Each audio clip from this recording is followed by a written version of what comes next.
सबसे पहले डॉक्टर साहब नमस्कार, स्वागत है आपका। पहला सवाल यही रहेगा कि जो पॉलीसिस्टिक किडनी डिसीज़ है ये आखिर होती क्या है? जैसा कि आपने नाम बोला पॉलीसिस्टिक किडनी डिजीज़। पॉली मतलब बहुत सारे, सिस्टिक मतलब छोटे छोटे गुब्बारे टाइप का जिसमें फ्लूइड भरा हुआ है, पानी जमा हुआ है। तो पॉलीसिस्टिक किडनी डिजीज़ में किडनी में बहुत सारे छोटे छोटे गोल गोल पानी भरे हुए गुब्बारे बन जाते हैं। उसको हम लोग पॉलीसिस्टिक किडनी डिजीज़ बोलते हैं। जनरली ये एक आनुवांशिक बीमारी है, मतलब फैमिलियल डिजीज़ है। ऑटोजोम तो क्या है कि आपके जैसे फादर मदर में हो या फिर और उसके ऊपर के लेवल के जैसे दादा दादी नाना नानी ये लोगों में हो, उसके कारण नीचे के जनरेशन में ये बीमारी हो सकती है। ये बीमारी एक इंसान के शरीर को किस तरीके से प्रभावित करती है? पॉलीसिस्टिक किडनी डिजीज़ जनरली जैसा कि मैंने कहा एक आनुवांशिक बीमारी है और इसके बचपन से ही आपके जेनेटिक में ही ऐसा है कि धीरे धीरे किडनी में छोटे छोटे सिस्ट बनने शुरू हो जाते हैं। और सिस्ट केवल किडनी तक ही सीमित नहीं रहते हैं, ये धीरे धीरे आपके हर एक ऑर्गन में सिस्ट बनते हैं। जैसे लीवर में सिस्ट हो जाते हैं, फिर ब्रेन में भी कहीं कहीं सिस्ट हो जाते हैं, और सभी जगह जैसे पैनक्रियाज में सिस्ट हो जाते हैं।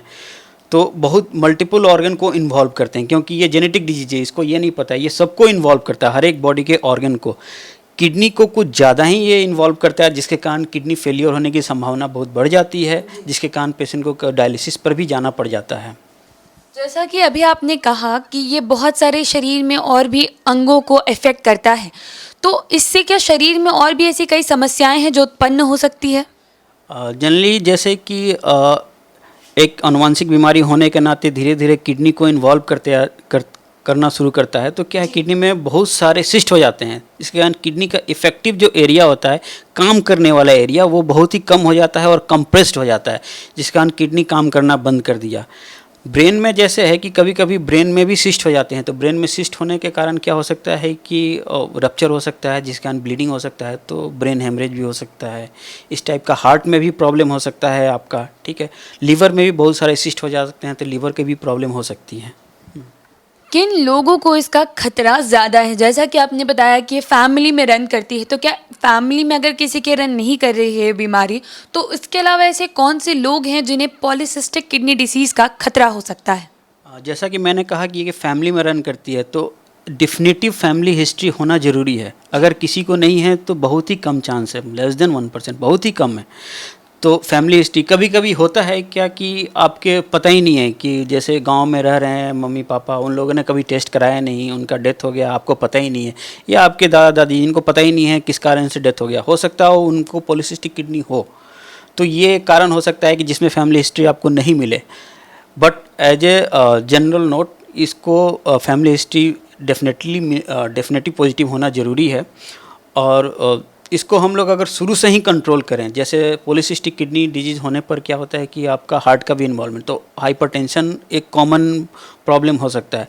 और मोस्ट कॉमन कॉज डेथ का जनरली हाइपरटेंशन ही होता है। हाइपरटेंशन के कारण आपका हार्ट का प्रॉब्लम होता है, जिसके कारण डेथ की रेट बढ़ जाती है।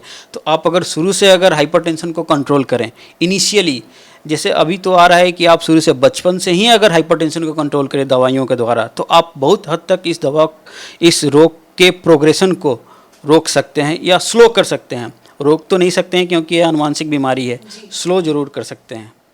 जैसा कि अभी आपने बताया कि बहुत से ऐसे लोग होते हैं जो इलाज भी नहीं करवाते और उनकी इस बीमारी की वजह से मृत्यु हो जाती है, तो उनके परिवार वालों को पता नहीं रहता। तो ऐसे में एक व्यक्ति अपने शरीर में किन लक्षणों का ध्यान दे सकते हैं जिनसे उन्हें समझ में आए कि ये बीमारी है और उन्हें इलाज की ज़रूरत है?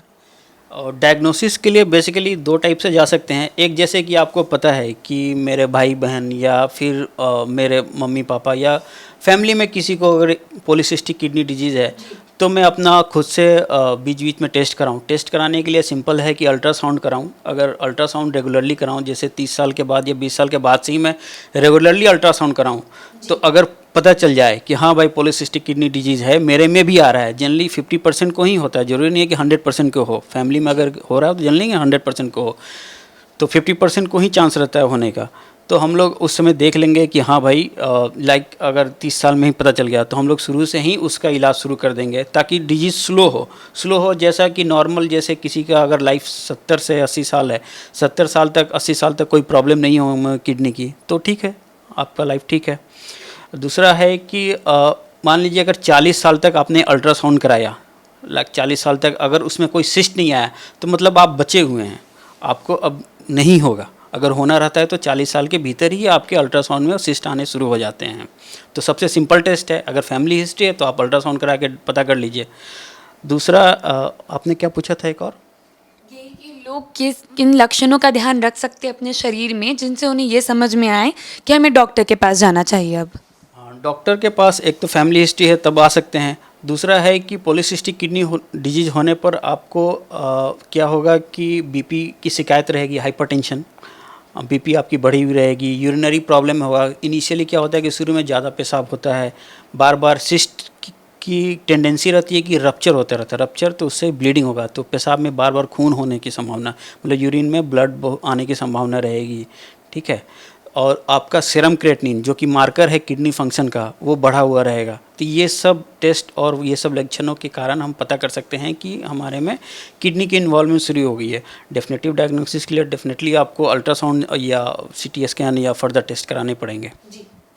अब एक अहम सवाल ये रहेगा कि इसके जो मरीज़ हैं उनके लिए इलाज क्या उपलब्ध हैं? इनके लिए इलाज है कि आप किडनी के डिजीज़ प्रोग्रेशन को स्लो करें। आप रोक नहीं सकते हैं, ये जेनेटिक डिजीज़ है, ये आपके डीएनए में है, ठीक है। तो आप उसको स्लो कर सकते हैं, बहुत सारी अभी कुछ नए ट्रायल्स आए हैं, बहुत सारी नई दवाइयाँ आई हैं, जैसे कि टोल्वेप्टन का नाम बहुत लोगों ने सुना होगा। वो सब कुछ दवाई हैं, वो भी किसी खास स्टेज पे ही, जैसे लास्ट स्टेज में अगर कोई आ जाता है, जैसे किडनी की बीमारी होते होती, पॉलीसिस्टिक किडनी डिजीज़ होते होते अगर वो लास्ट सीकेडी स्टेज 5 में पहुंच गया, तब हम लोग वो दवाई नहीं दे सकते हैं। अगर इनिशियल स्टेज में आता है तो उस कंडीशन में हम लोग उस दवा को दे सकते हैं, जिसके कारण सिस्ट का प्रोग्रेशन जो है बड़ा होना वो स्लो हो सकता है। अब एक आखिरी सवाल इस वीडियो के लिए मैं यही पूछना चाहूँगी कि इसके जो मरीज़ हैं इस बीमारी के, उन्हें किन बातों का रोज़मर्रा की ज़िंदगी में खास ख्याल रखना चाहिए? इनके बेसिकली किडनी के प्रॉब्लम होने के बाद बहुत लोगों को यूरिन बहुत होता है इनिशियली, तो लोग को लगता है कि मैं नहीं, मेरा तो यूरिन बहुत अच्छा हो रहा है, मैं बहुत अच्छा हूँ, लेकिन ऐसा नहीं है। कभी कभी यूरिन ज़्यादा होने से ट्यूबुलर डिफेक्ट होता है, जिसके कारण इलेक्ट्रोलाइट इम्बैलेंस होने की संभावना ज़्यादा रहती है, तो वो आपको मैनेज करना पड़ेगा सोडियम पोटेशियम को। दूसरा है कि आपको हार्ट की प्रॉब्लम बढ़ जाती है इन मरीजों में, तो वो आपको बीपी अच्छे से कंट्रोल करके रखना पड़ेगा, नमक वगैरह की मात्रा और प्लस क्या कहते हैं प्रोटीन की मात्रा को बैलेंस करके रखना पड़ेगा। अभी एक नया थ्योरी आया है कि पॉलीसिस्टिक किडनी डिजीज़ के जो मरीज़ हैं, अगर वो ज़्यादा पानी पिए तो देखा गया है कि कुछ रिसेप्टर एक्टिवेट होते हैं, जिसके कारण सिस्ट का प्रोग्रेशन स्लो हो जाता है। तो ये भी एक थेरेपी में आ गया है कि आप 2.5, 3 या 4 लीटर पानी पिएं पर डे, तो वो भी प्रोग्रेशन को स्लो करता है।